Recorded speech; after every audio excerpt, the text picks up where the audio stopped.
네, 오늘도 같이 말씀 묵상하겠습니다. 영화 기생충의 송강호는 아들이 뭔가 기획하고 치밀하게 박 사장 집으로 가족이 다 취업하는 움직임에 찬사를 보냅니다. 그러면서 이렇게 말하죠. 아들아, 넌 다 계획이 있구나. 조금 어색하지만 어쨌든 이런 대사를 했습니다. 악한 자들은 그냥 악하지 않습니다. 치밀한 전략이 있습니다. 제대로 자신들의 목표와 목적을 이루려고 합니다. 그러나 선한 자들은 그냥 선합니다. 치밀한 전략이 없습니다. 제대로 자신들의 목표와 목적이 무엇인지조차 모릅니다. 그냥 착하기만 한 경우가 많죠. 그래서 우리는 이런 선한 사람을 보고 이렇게 말합니다. 사람은 착하기는 한데 좋은 말인데 좋은 말처럼 들리지는 않죠. 하나님의 비전 혹 사명을 이룰 때 우리는 너무 순박한 모습으로 서 있어서는 안 됩니다. 정말 주님께 영광을 돌리려면 전체 그림을 그릴 수 있어야 합니다. 혼자가 아니라 함께 앞으로 나아가도록 해야 합니다. 버스 정거장에서 눈앞에 성능 좋은 새로운 버스가 왔다고 타면 안 되죠. 아무 버스나 타고 원하는 곳으로 가겠지 하는 사람은 없습니다. 그런데 우리가 살아가고 사역할 때 막연하게 하나님이 알아서 해주시겠지 하고 손 놓고 있는 경우가 있습니다. 그러나 오늘 느헤미야와 그 백성들은 성벽 재건의 사명 앞에 어떤 삶을 살았나요? 그냥 막연하게 하면 되겠지 하지 않았습니다. 나 자신은 어떻게 하루를 그리고 평생 주어진 사명을 이루며 살아가야 할까요? 느헤미야 4장 11절에서 23절 아들아 넌 다 계획이 있구나. 이 제목을 가지고 성경 하브루타 코칭 말씀 묵상을 해보겠습니다. 11절부터 14절까지의 말씀입니다.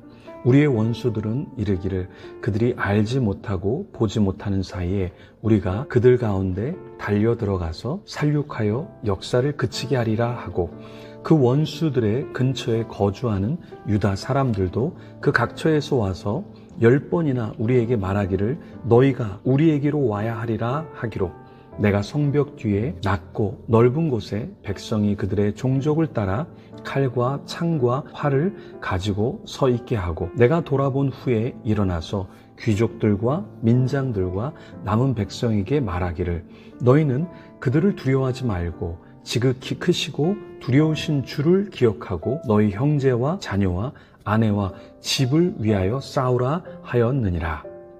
느헤미야를 반대하는 원수들의 계략은 무엇이었나요? 11절에 보면 알지 못하고 보지 못하는 사이에 달려 들어가서 살육하여 역사를 그치게 하는 것이었습니다. 원수들만 아니라 근처에 누가 느헤미야와 함께하는 자들을 낙담시켰나요? 12절에 보면 근처에 거주하는 유다 사람들이 그 각처에서 와서 10번이나 느헤미야와 함께하는 사람들이 자신들에게 와야 한다고 했습니다.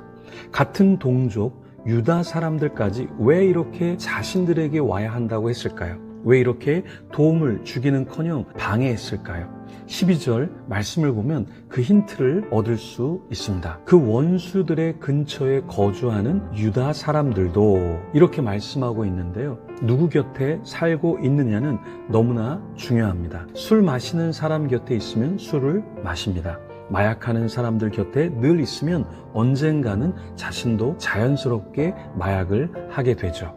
부정적이고 무슨 일이든 반대하는 사람 곁에 있으면 그냥 같이 동조하게 되고 닮아갑니다. 반면 느헤미야는 원수들과 반대자들 사이에 어떻게 지도력을 발휘했나요?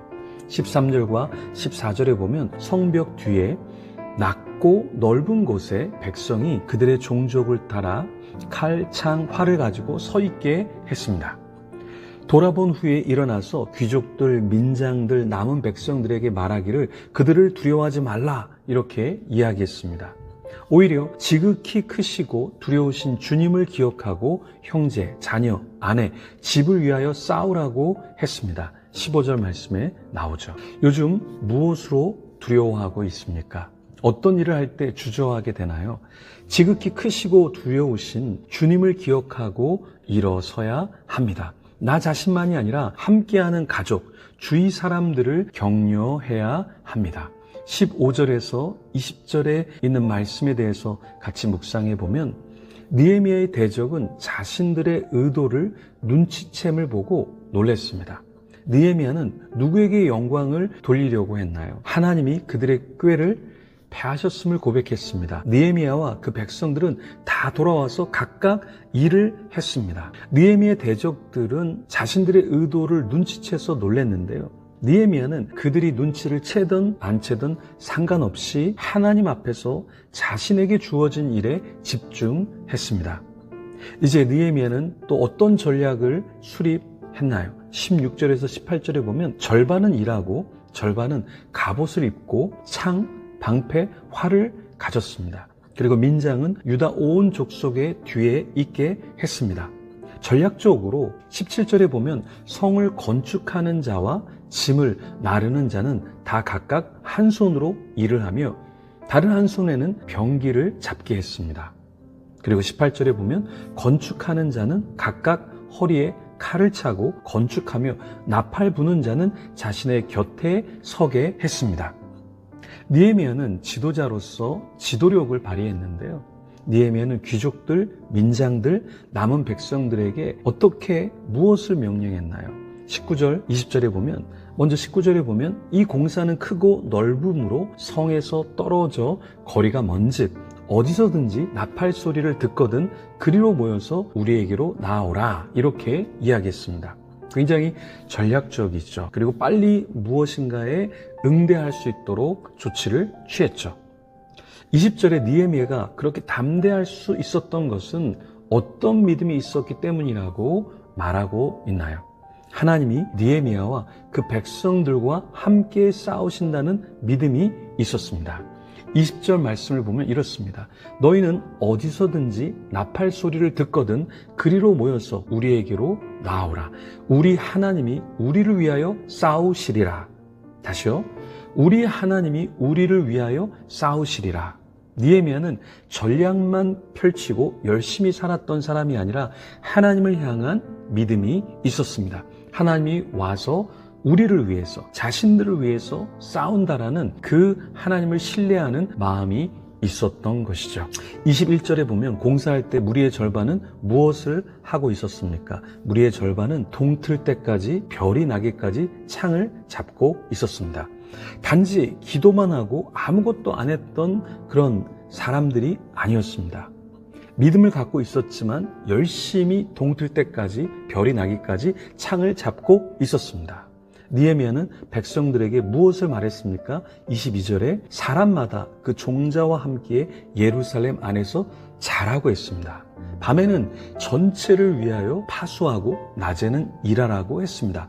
어떻게 보면 계속해서 낮에도 뭔가를 해야 되고 밤에도 뭔가를 해야 되는 피곤한 상황이 펼쳐지는 그러한 지시를 했는데요. 그렇지만 그 백성들은 순종했고 느헤미야는 지도력을 발휘해서 어려운 시기를 이겨냈던 것이죠. 23절에 보면 함께 일하는 형제들 그리고 종자들, 파수하는 사람들은 어떤 상태로 일을 했죠? 다 옷을 벗지 아니하였고 물을 기르러 갈 때에도 각각 병기를 잡은 채로 일했습니다. 이렇게 무엇인가 일할 때도 열심히 일을 했지만 또 잘 때도 이들은 긴장하면서 잠을 잤죠. 그래서 어떻게 했습니까? 자신들을 지켰죠. 지금 우리는 힘겨운 시기, 어려운 시기를 살아가고 있을 때 우리는 어떻게 대처하고 어떤 마음을 갖고 살아가야 할까요? 긴장하면서 그렇지만 우리가 해야 될 일은 손에 놓지 않아야겠습니다. 계속해서 열심히 섬겨야겠죠. 오늘 말씀 중 받은 도전 혹 은혜는 무엇인가요? 우리 같이 개인적으로 좀 더 기도하는 시간을 갖겠습니다.